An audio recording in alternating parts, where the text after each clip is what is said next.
내 생각만 옳은 것은 아니다. 이런 주장도 있다. 이슈를 바라보는 눈을 키워드립니다. 라디오 전망대 라전 법정 시간입니다. 오늘도 두 분과 함께합니다. 이결아 송하진 변호사 스튜디오에 나와 계세요. 어서 오십시오. 네, 안녕하세요. 네, 안녕하십니까. 네, 네, 두 분 반갑습니다. 한 주간 잘 보내셨습니까? 늘 그렇듯이 잘 보내고 있습니다. 갑자기 추워졌어요.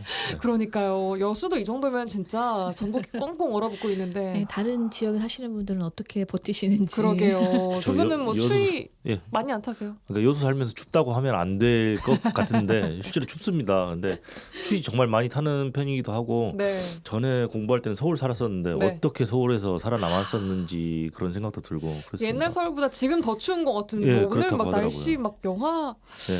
뭐 15도 네. 막 이렇게 내려간 네, 거 네. 보고 깜짝 놀랐습니다. 네. 아유, 두 분 건강 관리 잘 아. 하시기 바라겠습니다. 자, 오늘의 화제 판결 바로 만나보도록 하죠. 어떤 판결 가지고 오셨습니까? 오늘 화제의 판결은 전에 저희가 주제 토크로도 한번 다뤘던 사건인데요. 완전히 같은 내용은 아니고 국민건강보험공단이 국내 담배 회사들을 상대로 제기한 담배 소송 그리고 예. 지난 주제 토크에서는 1심 결과와 2심 진행 과정에 대해서 전반적으로 이야기를 나눴었는데 네. 2심 판결 그러니까 항소심 판결이 선고돼서 가져왔습니다. 이 사건은 국민건강보험공단이 흡연으로 인해서 발생한 폐암이라든지 이런 중증 질환의 치료비를 부담하게 됐으니 그 원인을 제공한 담배 회사들이 그 손해를 배상해야 한다면서 제기한 대규모 손해배상 청구 소송입니다. 예, 그 당시에 저 얘기했을 때 이게 입증하기도 너무 쉽지 않고 여러 그 주체들이 좀 얽혀 있고 복잡한 사안이어서 쉽지 않다. 1심에서는 국민건강보험공단이 그래서 패소를 하고 다음에 항소를 했습니다. 네. 그 항소심 판결 어떻게 났습니까? 결론부터 이제 간단하게 말씀드리면 항소심에서도 1심과 마찬가지로 이제 공단 측이 패소를 했습니다. 예, 그래서 담배 이제 회사들의 손을 들어준 거네요. 네, 맞습니다. 이제 뭐 흡연하고 폐암의 어떤 특정 질병 사이에 역학적 통계적인 관련성을 인정할 수 있다라는 점은 이제 항소심 재판부도 인정을 했는데 네. 그럼에도 이제 불구하고 개별 환자에 대한 법적인 인과관계와 그것이 또 담배 회사의 손해배상 책임까지 인정되는 것인지에 대해서는 항소심 재판부도 인정하기 어렵다라고 봤습니다. 네, 1심에 이어서 항소심에서도 국민건강보험공단이 제기한 손해배상 청구를 기각했다는 판결. 기각의 주요 원인 조금 더 좀 들어볼까요? 일단 행시적으로 항소심이 공단 청구를 기각한 이유가 크게 세 가지 갈래로 좀 나눠서 설명을 할 수 있을 것 같은데 예. 첫 번째는 공단이 지출한 보험급여. 공단이 보험급여를 지출하잖아요. 사람들이 네. 아프면 그 치료비에 대해서 일정 부분 급여를 지출한단 말이에요. 예. 그것이 담배 회사의 불법 행위로 인한 손해라고 보기는 어렵다라고 판단을 했어요. 왜냐하면 공단의 지출은 기본적으로 건강보험 관계에 따른 법정 급여 지급이다. 그러니까 건강보험 가입자들이 보험에 가입했으니까 줘야 되는 거에서 준 것이지 예. 담배 회사가 뭔가를 잘못해서 너희들에게 뭔가 나쁜 짓을 해서 너희들이 그런 손해를 보게 된 것이 아니다라고 본 거고요. 네. 인과관계 문제인데요. 이제 이 항소심하고 1심하고 좀 다른 점인데 예. 일단 흡연과 폐암 이런 질병 사이에 역학적 통계적 관련성이 있다는 점 자체에 대해서는 언급을 했어요. 예. 이 점은 확실히 달라진 점이에요. 하지만 그러니까 1심에서는 역학적 통계적 관련성을 유의미하게 인정할 만한 증거가 있다고 보기 어렵다. 그러니까 역학적 통계적 관련성이 있다라고 단정할 수 없다라는 정도에서 끝났는데 1심에서는 2심에서는 역학적 통계적 관련성이 있긴 있어도 예. 있을 수는 있어도 그것이 곧바로 개별 환자에게 법률적인 인과관계를 인정하기까지는 부족하다라는 취지로 판결을 했고 예. 또 세 번째로는 담배 회사의 책임을 구성하는 위법성 결함 주장도 받아들이지 않았습니다. 그러니까 담배 회사의 뭐 담배 설계나 표시, 경고, 정보 제공 의무 위반 뭐 이런 것들을 뭐 문제 삼았는데 예. 법원은 뭐 공단이 요구하는 수준의 불법행위 성립을 인정하지 않아서 이제 결과적으로는 모두 다 기각이 된 거죠. 그래요.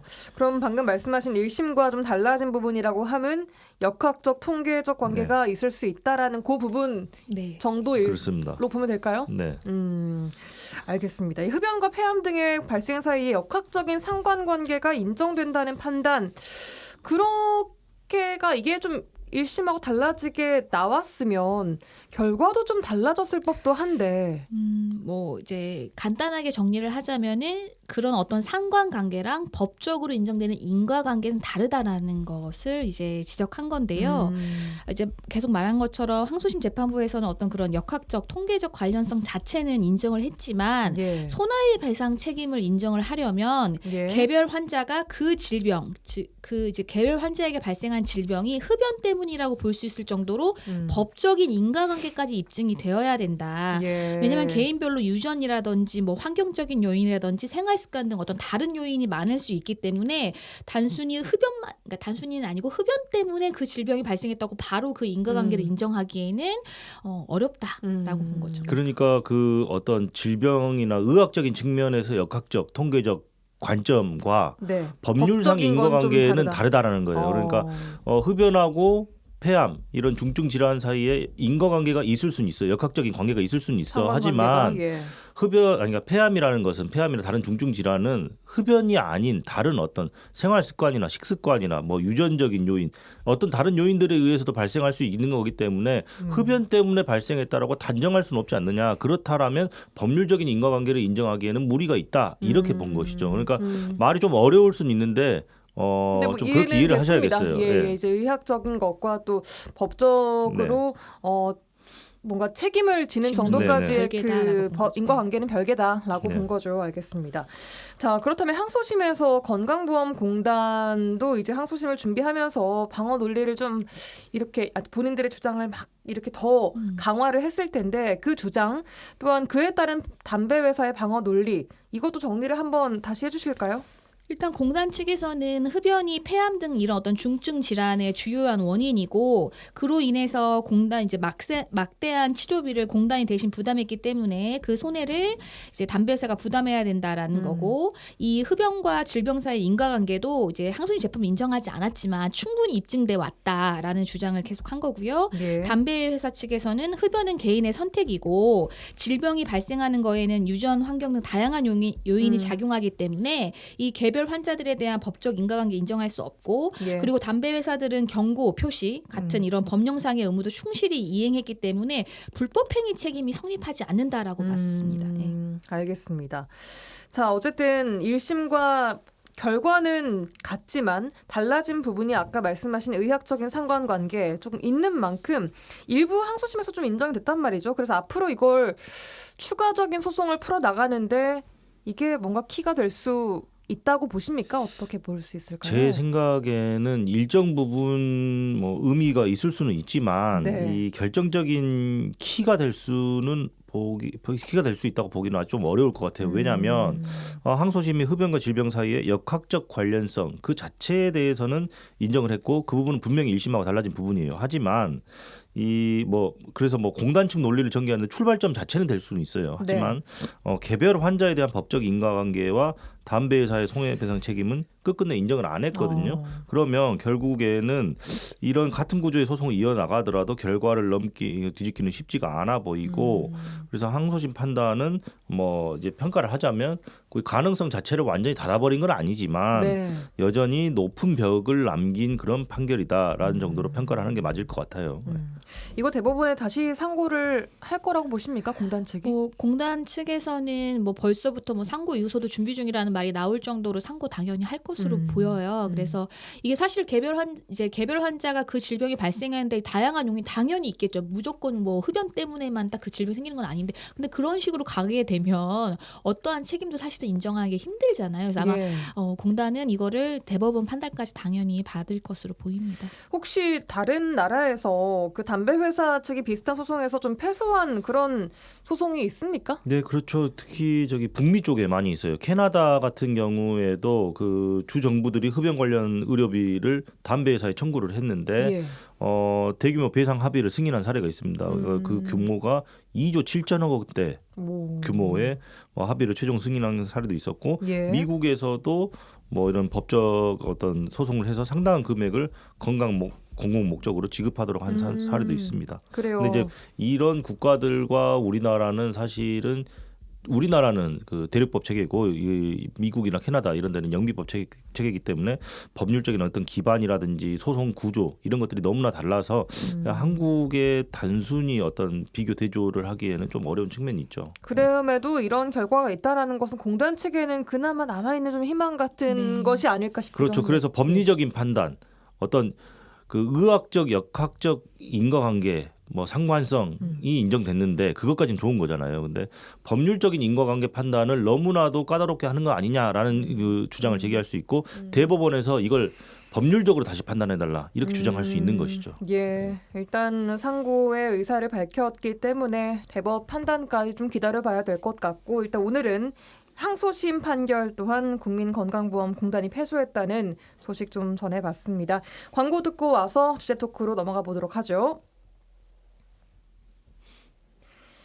라전 법정 함께하고 있습니다. 이결아 송하진 변호사 자리해 주시고 계시고요. 자, 최근 윤석열 전 대통령의 체포 방해 및 직권 남용에 대한 1심 판결이 나왔습니다. 특검은 10년을 구형했지만 자, 이 재판부가 어떻게 선고를 할지 관심사였는데 5년을 선고를 했습니다. 지금 특검과 윤석열 전 대통령 측 모두 항소를 한 상태고요. 오늘은 이 윤석열 전 대통령의 체포 방해 및 직권 남용에 관한 1심 재판 결과 그리고 항소심 쟁점 사항까지 짚어보도록 하겠습니다.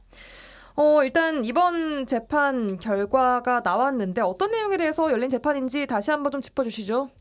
우선 이 많은 분들이 체포방해 재판이라는 말이 붙어다 보니까 체포방해 혐의에 대해서만 심판을 한 것으로 알고 계신 분들도 많은데 일단 단순히 체포 과정에서 충돌만 다룬 재판은 아니에요. 그래서 크게 보면 두 가지 측면으로 볼 수 있어요. 그 예. 윤석열 전 대통령의 권한 행사가 두 가지 방향에서 형사 책임을 지는지 판단한 재판인데 네. 첫 번째로는 윤석열에 대한 본인에 대한 체포영장 집행을 막기 위해서 대통령 경호처를 동원해서 영장 집행을 물리적으로 저지한 사실이 있는지 네. 그리고 그 행위가 특수공무집행 방해와 직권남용에 해당하는지 예. 일단 첫 번째로 이걸 봤고 예. 두 번째로는 12상 계엄 당시에 예. 국무회의를 소집하게 돼 있잖아요. 계엄 선포하기 전에 국무회의 과정에서 일부 국무위원들에게 계엄에 대한 실질적인 심의 기회를 부여하지 않았다. 그러니까 국무위원들이 참여해서 어떤 의견을 개진하고 뭐 반대면 반대, 찬성이면 찬성, 아니면 제고하자 뭐 이런 내용들, 뭐 헌법과 법률이 보장하는 국무위원 개개인의 계엄 심의권을 침해했는지 여부를 판단했습니다. 그래서 그 크게 이 두 가지에 대해서 판단이 이루어진 재판입니다. 예, 그러니까 지난해 대통령 경호처 직원을 동원해서 공수처의 체포가 이루어졌을 때 이걸 방해한 것 하나 경호처 그리고, 직원을 동원해서 그리고 국무위원들의 계엄 심의권을 침해한 혐의 요거 그렇습니다. 하나 요거에 대한 판결이었습니다. 예. 특검의 기소 내용 중에서 재판부가 인정한 부분은 어떤 부분입니까? 일단 체포 방해와 관련해서 보면은 재판부는 공수처가 발부받은 체포영장을 집행하는 과정에서 대통령 경호처가 차벽을 설치하고 저지선을 구축하고 또 인력을 동원해서 영장 집행을 물리적으로 저지한 행위가 있었다라는 사실을 인정하면서요. 예. 그다음에 이 과정이 단순한 현장 판단이나 또는 경호 차원의 소극적인 대응을 넘어서서 예. 대통령의 기조와 지시에 따라 조직적으로 이루어진 적극적인 방해 행위다라고 판단을 하면서 이에 따라서 특수공무집행 방해죄를 인정했습니다. 예. 그리고 이제 국무회의 계엄 심의권 관련해서는 네. 12상 그 국무회의 과정에서 일부 국무의원들이 계엄에 대한 충분한 설명을 듣고 실질적으로 심의 또는 의견을 개진할 기회를 보장받지 못했다는 점을 인정했고요. 네. 이는 뭐 단순한 회의 운영상의 문제가 아니라 헌법과 계엄법이 이제 보장하는 국무위원 개개인의 권한을 대통령이 직권으로 침해한 것이다라면서 직권남용 권리행사 방해죄도 인정을 했습니다. 예. 그 밖에 또 유죄로 인정된 부분들 있는 것 같던데요. 네, 그렇습니다. 그 밖에도 이 유죄로 인정된 부분이 재판부는 허위 공문서 작성 그리고 공용 서류 손상 그리고 범인 도피 교사 혐의도 모두 유죄로 인정을 했어요. 그래서 이건 어떤 거죠? 일단 본인이 이제 어떤 체포를 방해를 했잖아요. 방해하게끔 지시를 했잖아요. 예. 그래서 범인을 도피하도록 교사를 했다. 그러니까 시켰다라는 거고 공용 서류 허위 공문서 작성 그러니까 계엄 선포문, 포고령 같은 거 이런 문서들 아니면은 이제 공적인 문서들을 허위로 작성하게 하거나 아니면 공영 서류를 손괴하거나 손상시킨 죄 이 모두 인정을 했는데 이런 판단들을 종합을 했을 때 체포 단계부터 사후 대응까지 이어진 일련의 권한 남용을 하나의 흐름으로 이어져 있다라고 판단을 한 겁니다. 그래서 재판부는 5년을 선고를 했는데 인정되지 않은 부분에 대해서도 좀 알아볼까요? 이제 일부 혐의에 대해서는 범죄 성립을 인정하기 어렵다라고 분명하게 선을 그었는데 그 행위가 뭐냐면 이 윤 전 대통령의 행위가 위법한 권한남용까지는 이르지 않았다고 본 부분하고 그다음에 이제 범죄 이제 고의나 직접성이 부족하다고 본 건데요. 자 이제 윤 전 대통령은 이게 대통령의 통치행위 또는 재량의 범주에 있다라는 이제 변론을 계속했었는데 네. 이제 재판부도 그 범죄에 속한다고 볼 여지가 있는 부분과 개별 행위와 범죄 결과 사이의 인과관계가 명확하지 않은 부분에 대해서는 이제 유죄로 인정하지 않았습니다. 네. 예. 인정되지 않은 이유는 뭡니까? 일단 결과적으로 문제가 있었다라는 점하고 예. 형사처벌까지 가능한 범죄 행위냐라는 부분을 구분해야 된다라는 취지에서 구분해서 본 거예요. 그래서 네. 이 기준이 비교적 굉장히 분명한데요. 예. 이 대통령에게 헌법과 법률이 일정 부분 재량을 부여하고 있는 영역이 있단 말이에요. 그러니까 통치행위뿐만 아니라 그러니까 윤석열 대통령이 꾸준히 주장해왔던 통치행위 그런 예. 부분 말고도 대통령이 권한을 행사할 수 있는 어떤 영역이 있을 거 아닙니까? 예. 그 부분에 대해서는 그 판단이 부적절하다든지 아니면 다소 논란의 소지가 있다고 하더라도 예. 형법상 직권남용죄로 처벌할 정도로 그런 죄가 되라고 한다면 그 한계를 명확히 넘었는지가 명백하게 입증이 돼야 되는데 뭐 그럴 수 없는 부분들은 무죄라고 봐야 된다라는 취지고 그리고 특히 또 직접적인 지시나 관여, 고의 이런 것들이 인정되지 않는 부분에 대해서는 추정이나 정황만 가지고는 유죄를 인정할 수 없다. 이 형사법의 대원칙이 범죄 사실의 증명은 합리적 의심이 없는 정도의 증명을 요하거든요. 그래서 합리적인 의심의 여지가 없을 없을 정도의 정도로. 증명을 요해요. 그래서 쉽게 설명드리면 민사 사건에서의 요구하는 증명의 정도는 강한 심증이에요. 그러니까 80% 정도의 심증을 가질 수 있는 어떤 증명을 요한다면 예. 형사 사건에서 요구하는 증명의 수준은 99.9%의 정도에 이르러야 되거든요. 그래서 어떤 추정이나 정황만 가지고는 유죄를 판단하기는 어렵다라는 어떤 비교적 굉장히 강력한 기준을 다시 세워준 거죠. 예. 그래서 이게 구형보다 조금 낮게 선고가 됐다라고 보시는 겁니까? 이런 일부 혐의가 인정되지 않아서? 그렇죠. 그런 부분도 영향을 미쳤다라고 봐야 될 것이고 일단 형량에 대한 부분은 좀 더 다시 또 후수를 하겠지만 예. 일단 뭐 개인적인 판단들은 다 다를 수가 있어요. 하지만 어떤 재량의 뭐 재판부에서 판단할 수 있는 재량 범위 내에서 어쨌든 판결이 선고가 이루어진 만큼 예. 그 부분에 대해서는 뭐 이제 국민들은 개개인적으로 판단할 수 있을지언정 법률적으로 틀렸다고 할 수는 없는 거죠. 알겠습니다.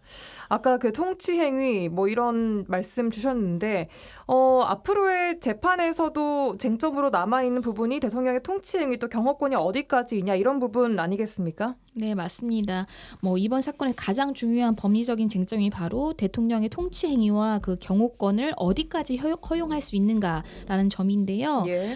윤 전 대통령 측은 체포영장 집행 저지, 뭐 국무회의 운영 모두는 대통령에게 부여된 통치권 내지 경호권의 범위 안에 있는 행위였다라고 줄곧 주장해 왔습니다. 네. 하지만 이제 1심 재판부는 이러한 주장 대부분을 인정하지는 않았고요. 대통령의 통치행위나 경호권은 국가 기능을 보호하고 공익을 실현하기 위한 권한이지 개인의 형사 책임을 회피하거나 사법 절차 자체를 차단하기 위한 권한은 아니다라고 이거는 분명하게 재판부가 선을 그었거든요. 네. 근데 아마도 이제 항소심에서도 이제 윤 전 대통령은 이러한 주장을 계속 이거는 대통령의 재량권 내지 통치행위 또는 그리고 대통령이 행사할 수 있는 그 경호권의 범위에 허용된다라는 그 주장을 유지할 것으로 보입니다. 예. 일단 이게 좀 의미가 있는 게 항소심까지 당연히 갈 수밖에 없는 것이고 네. 대법원까지 또 갈 수밖에 없는 것이 일단 법정에서 이제 재판을 하는 과정에서 하는 것들이 여러 가지가 있어요. 첫 번째로는 사실 인정을 하고요. 어떤 사실이 있었다, 어떤 사실이 없었다라는 부분을 재판부가 판단을 하고 예. 그 사실 인정된 사실에 대해서 법률적인 평가를 합니다. 예. 근데 이 사건 같은 경우에는 대통령의 권한 행사와 관련된 일이었잖아요. 그래서 권한 행사 중에서도 형사사법 질서를 침해하고 헌법기관의 권한을 실질적으로 무력화한 부분에 대해서만 형사 책임을 인정했고 네. 그 반면에 또 그 선을 넘지 않았다라고 본 부분에 대해서는 분명히 무죄 또는 불인정 판단을 했어요. 그러면 일부에서는. 이건 법률적인 평가에 관련된 영역이잖아요. 그래서 네. 어떤 형사처벌이 가능한 권한 남용과 정치적 행정적 책임의 영역을 구분한 판결이기 때문에 이 부분에 대한 어떤 법률적인 판단은 항소심, 대법원까지 가서도 달라질 수 있기 때문에 당연히 이제 끝까지 갈 수밖에 없는 그런 형태의 소송입니다. 알겠습니다. 형량 이야기를 조금 더 이어가 보겠습니다. 형량 5년에 대해서 법조계에서는 양형 기준에 비해서 좀 낮은 것이 아닌가 하는 의견도 있고요. 또 재량권 내에서 충분히 가능하다라는 의견이 있는 것으로 알고 있습니다. 이 변호사님은 어떻게 보십니까? 저도 이거를 이제 생중계가 됐었잖아요. 네. 그래서 이제 거의 1시간 가량 이제 판결 이유를 말씀하시면 하는 거를 봤는데 대부분의 혐의가 유죄로 인정이 됐어요. 그래서 저는 네. 그 1시간 가량의 그 읽어 나가는 판사님께서 네, 읽어 나가는 맞아요. 그 과정을 들으면서 이거는 그대로 10년이 될 것 같다라는 생각이 네, 또 들기도 그러니까요. 했었거든요. 저 멘트를 또 그렇게 하셨어요. 굉장히 그러니까요. 죄질이 좋지 않고 반성도 안 하고 있고 예. 변명으로 일관하고 있으며 이거 법률상 뭐 처단할 수 있는 형의 범위가 굉장히 높다 막 이런 말씀. 굉장히 그 말투가 좀 뭐랄까요 쓰는 단어나 이런 네. 것들이 좀 세다고 그런 느껴져서 말씀을 하시길래 검찰의 구형보다 더 높은 게 나올 수도 있겠구나라면서 그러니까요. 생각하면서 봤는데 뭐 그렇지는 않았죠. 예. 최소한 10년 그대로 네. 나오겠다 싶었거든요. 네. 가장 이제 그 국민들의 공분을 산 거는 초범임을 이제 뭐 다 두루 고려했다라는 맞아요. 그 단어 때문에 그러면 이런 비슷한 류의 범죄에서 초범이 아닐 수가 있냐 이제 이렇게 또 논리를 하시던데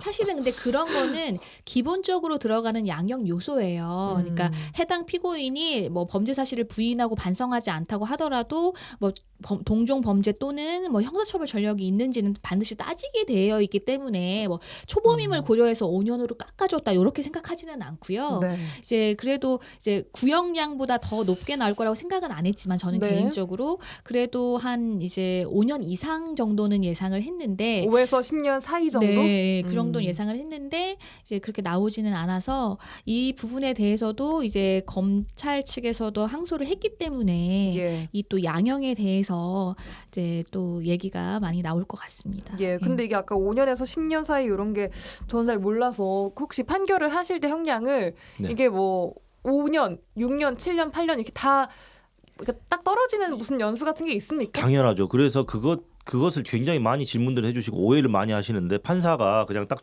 쳐다보고 그냥 마음에 안 들면 딱 그 세게 때리고 뭐 예쁘면 그냥 봐주고 이게 아니고요. 네, 전보듯이 하는 게 아니고 이게 객관식처럼 어떤 기계적으로 어떻게 이렇게 그 나열을 하다 보면은 예. 나중에 딱 정답이 떨어져요. 이거 사실은 그 판사님들 그 판사 되시기 전에 공부하거나 뭐 준비하실 예. 때 다 엄청 열심히 그 연습들 많이 하시는데 형량을 어쨌든 계산하는 법률상 그거에 대해서? 공고용 처단형의 범위, 공고용의 음. 범위 이런 것들이 딱 나눠져서 그때 이번에 선고할 때도 우리가 선고할 수 있는 범위가 1년부터 뭐 10년까지다 뭐 이런 예, 식으로 예. 말씀하셨던 것 같아요. 예. 1년 6월부터 10년까지인가. 근데 그 안에서 뭐 적절하게 이제 양형 요소 참작해서 선고한다. 그러니까 재량의 범위만 정해져 있을 뿐 예. 그 범위는 딱 정해져 있죠. 어쨌든. 예. 알겠습니다. 음. 자, 결과적으로 재판부가 대통령의 권한을 사익과 안위를 위해서 남용하고 법치주의를 훼손한 것은 인정을 하고 그렇다고 판결을 했습니다. 자, 그럼 이 부분이 물론 뭐 구형량보다는 적게 나왔지만 5년의 선고 결과 판결이 다음 달 있을 윤석열 전 대통령의 내란 우두머리 혐의 이게 주재판 아니겠습니까? 이 재판에 대해서도 좀 영향을 미칠까요? 일단은 무조건적으로 영향을 미친다 아니다 뭐 이렇게 보기는 어려운 게 그리고 5년이라는 것이 영향을 미친다 그것은 그렇게 크게 중요하지 않고 그래요? 다만 어떤 대통령의 권한 행사가 권리 남용에 해당한다 잘못된 것이다 범죄에 해당한다라는 판결이 나왔잖아요. 네. 일단 그 부분 관련해서는 영향이 있을 수 있어요. 그러니까 직접적인 영향까지는 없더라도 간접적인 영향은 있을 수밖에 없는 게 예. 뭐 이게 뭐 바로 뭐 내란 우두머리 재판의 유죄를 의미한다라고 볼 수는 없습니다만 이 영향을 미칠 수 있는 것은 고의라든지 어떤 관여의 정도 예. 그리고 이 대통령의 권한을 개인의 안위와 신분 보전을 위해서 무리하게 사용을 했다라는 점이 인정됐고 네. 헌법 질서 그리고 법치주의를 훼손했다라는 점을 명확히 인정했어요. 네. 그러면 법원의 어떤 기본적인 시각이라든지 법리적인 분위기라든지 이런 것에는 분명히 영향을 줄 수 있죠. 하지만 어쨌든 동일 신급 내에서 다른 재판부의 판결이기 때문에 어떤 구속력이 있는 것은 아니고 각각 그 개별 재판부에 따라서 판단은 달라질 수 있는 거기 때문에 네. 직접적으로 어떤 구속력을 가지는 정도의 효력이 있다라고 보기는 어렵습니다. 하지만 참고는 하겠죠. 당연히 참고하겠죠. 네. 왜냐하면 윤 전 대통령의 논리가 비슷하니까요. 비상계엄을 선포하는 것도 어떤 대통령의 이건 사법권 심사 대상이 아니라는 게 네. 기본 입장이기 때문에 뭐 이 지금 체포방해도 뭐 자기의 통치행위 내지는 경호권의 범위 내에서 다 허용되는 수준 정도였다라고만 얘기를 하니까 예. 그런 변에서는 좀 또 결이 또 아예 다른 건 아니기 때문에 완전히 어긋나는 판단을 하기는 쉽지 않을 것 같아요. 알겠습니다. 자, 일단 오늘 얘기 나왔던 체포방해 및 직권남용에 관한 1심 재판 결과에 대해서 특검과 윤석열 전 대통령 모두 항소를 한 상태인데 항소심에서의 법리 다툼도 치열해지겠죠, 아무래도. 그렇습니다. 이제 앞서도 말씀드렸지만 항소심에서 제 생각에는 예. 그 사실관계에 대한 다툼보다는 예. 법리적인 어떤 쟁점이 주로 이제 부각될 것 같아요. 그래서 예.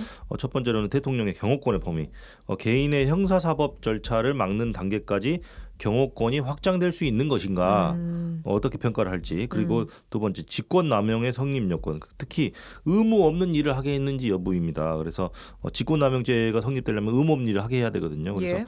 경호처와 국무위원들이 법적으로 보호받아야 될 권한을 실제로 박탈당했는지, 그리고 이런 조치들이 대통령이 재량 범위 안에서 불가피하게 할 수밖에 없는 조치였는지 판단이 이루어질 것이고, 이들의 의무가 없는 일이었는지. 그렇습니다. 그리고 고의의 관여 정도, 그리고 어떤 대통령이 구체적으로 어디까지 지시를 했는지 여부도 밝혀야 될 것이고, 어느 범위까지 책임을 물을 수 있는지, 그래서 뭐 정책적 기조라든지 형사 책임을 지는 지시, 이런 것들은 구분을 해야 되는데 예. 그 부분에 대한 어떤 판단이 이루어질 것으로 예상이 됩니다. 예, 이렇게 항소심으로도 가면서 이 재판도 좀 오래 걸릴 것 같다는 생각이 드는데. 근데 일단 구속된 피고인이기 때문에 예. 뭐 무한정 그렇게 늘릴 수는 없을 것이고요. 그리고 이제 또 다음 달에 선고가 있잖아요. 내란 우두머리 혐의에 네. 대한. 그래서 그것도 뭐 병합을 할 것인지 뭐 이런 또 결정이나 지금 또 뭐 내란 전담 재판부 뭐 이런 문제도 있어서 뭐 이제 지켜봐야 될 것 같아요. 알겠습니다. 자, 오늘은 여기까지 듣겠습니다. 송화진, 이결아 변호사, 부부 변호사와 함께했고요.